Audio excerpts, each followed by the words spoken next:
kita apabila nak mendidik manusia ni, 3 hal tak boleh, tidak mesti ada. Yang pertama, kita kena ada syllabus yang betul. Sukatan yang betul. Kita nak didik dia ni jadi apa? Hala tuju. Kita, ibu bapa, pendidik. Bila nak mendidik manusia, mesti tahu. Nak didik anak ni jadi apa? Kalau dia tak tahu, memang tak tahu. Kau nak jadi anak kau jadi apa? Aku pun tak tahu, boleh besar sudah kot. Ramai ibu bapa, dia tak tahu anak dia ni nak apa hala tuju anak dia. At least dia letak anak dia mesti jadi insan soleh. Bukan at least itu dia kemuncak. Nak jadi soleh tu macam mana? Dia mesti ada sukatan. Kalau tidak, gagal dalam mendidik. Second, dia kena ada murabbi. Dia kena ada guru dia. Dia kena ada orang yang didik dia. Mak dia, ayah dia, guru dia. Kalau ada sukatan, tak ada siapa yang mendidik, tak terbentuk budak.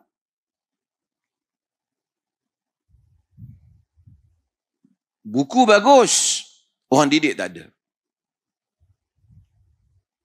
Yang ketiga, dia kena ada environment. Dia kena ada persekitaran. Didik bagus, semua bagus, tapi di dalam rumah, ya Allah, punya teruk semua perangai tu ada. Tak terbentuk. Kita ajar elok, tapi tidak ada good example untuk dia tengok di hadapan mata dia.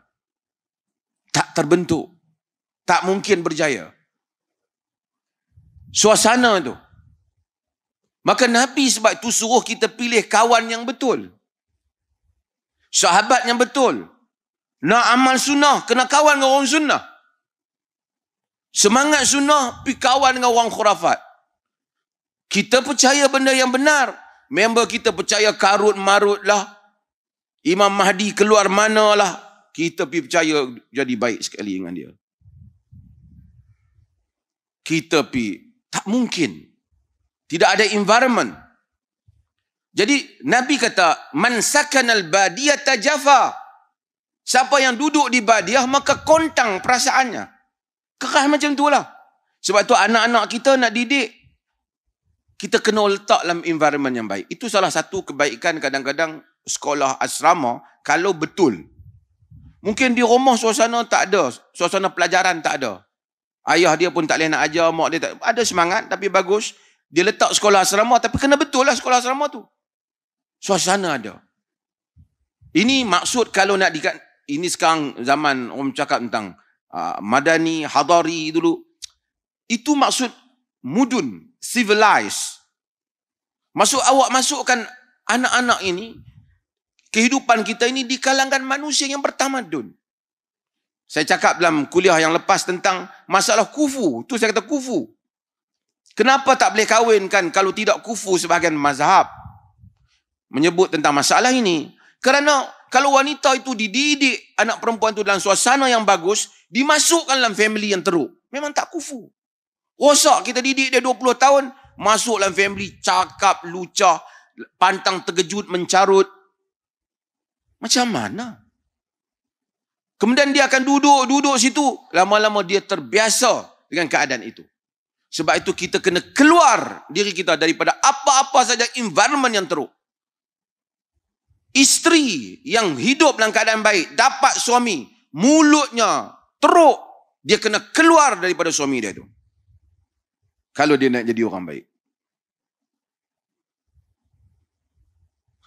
Dia cakap elok daripada awal. Dapat suami mencarut. Terkejut ke ayam pun mencarut. Lama-lama terbiasa dia, anak-anak dia membesar dalam bahasa itu. Itu maksud Nabi. Duduk dalam suasana. Sebab tu keluar daripada suasana yang buruk.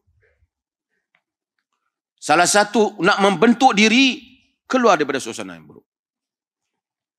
Itu satu yang disebut oleh Nabi SAW.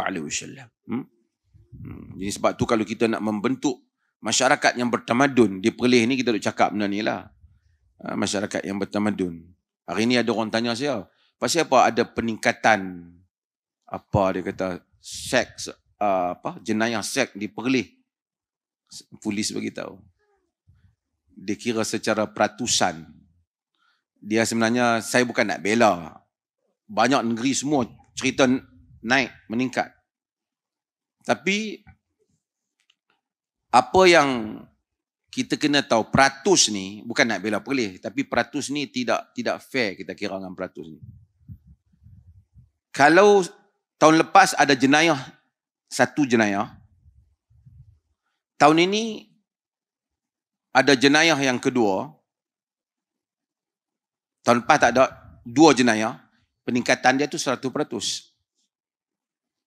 Tuan-tuan faham masalah peratus tu? Maksudnya kalau hari ni satu, besok lagi satu lah. Kalau tahun ni jenayah 5 jenayah, tahun depan 10 jenayah, peningkatan dia berapa? 100%. Kalau kira peratus.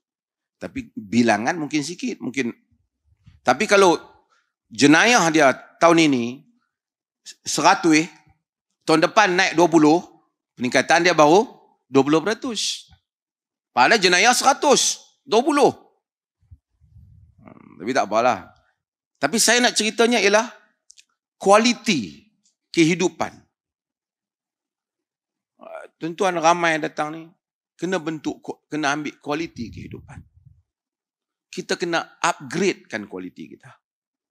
Cara makan kita, cara bercakap kita, cara duduk kita, cara pakaian kita. Biar ada satu standard yang bagus. Kalau dulu mungkin kita datang dari ini agama ni disuka itu. Dia suka kita jadi di kalangan noble. Di kalangan orang-orang yang ada kualiti dah. Mungkin kita dulu, ini perbandingan, jangan tuan-tuan ambil serius. Dulu kita duduk hotel 2 star. Tak ada star. 3 star. Lebih kurang, tutup pintu. Ataupun kita kereta tutup pintu kena begum. Barulah boleh pintu tutup. Tapi bila kita dah ada duit sikit, kita beli kereta yang elok. Kita jangan tutup macam kita tutup kereta saga buruk kita dulu. Dan bila kita naik kereta orang hak elok, jangan kita tutup kereta orang tu, tercabut jantung tuan kereta tu. Ini walaupun tuan-tuan kata, bukan seorang orang kaya dah. Tetapi hidup dengan bertamadun. Sebab tu Nabi ajar ni. Umar bin Salamah saya kata, ya ghulam, samillah, kul biyamini, wa kul mimma yalik. Wahai budak, bismillah, makan dengan tangan kananmu, makan apa yang dekat denganmu. Kalau kadang-kadang orang tak terdidik, mari daripada satu family yang mungkin terlupa nak didik ataupun dia tak besar, dia tengok lauk banyak, dia ketak lah. Sagi kau tu ambil lauk aku. Dia tengok tu, dia sanggau tangan dia spill pas sana. Dengan tangan nasi-nasi dia sambak. Dia tak ada fikir, ambil sikit, kita ada 4 orang, jangan ambil semua. Ada orang tak terfikir benda itu. So kita hendaklah latih untuk kita hidup dengan halus. Dan Islam suka benda ni. Sebab dia disuruh kita salat, berjamaah, rapatkan saf, ikut imam. Cuma tuan-tuan mari Perlis ni, memang musim ni kita kunut. Lepas itu kita berhenti sekejap, kita kunut sebab serangan yang melampau, yang memang jahat Israel kepada Palestin. Cuma ni Masjid Awi ini saya nak sebut, dan masjid lain jugalah. Amin kan imam tu. Kadang-kadang nak amin pun tak larat dah. Bukan pergi perang lagi pun. Orang lain yang perang.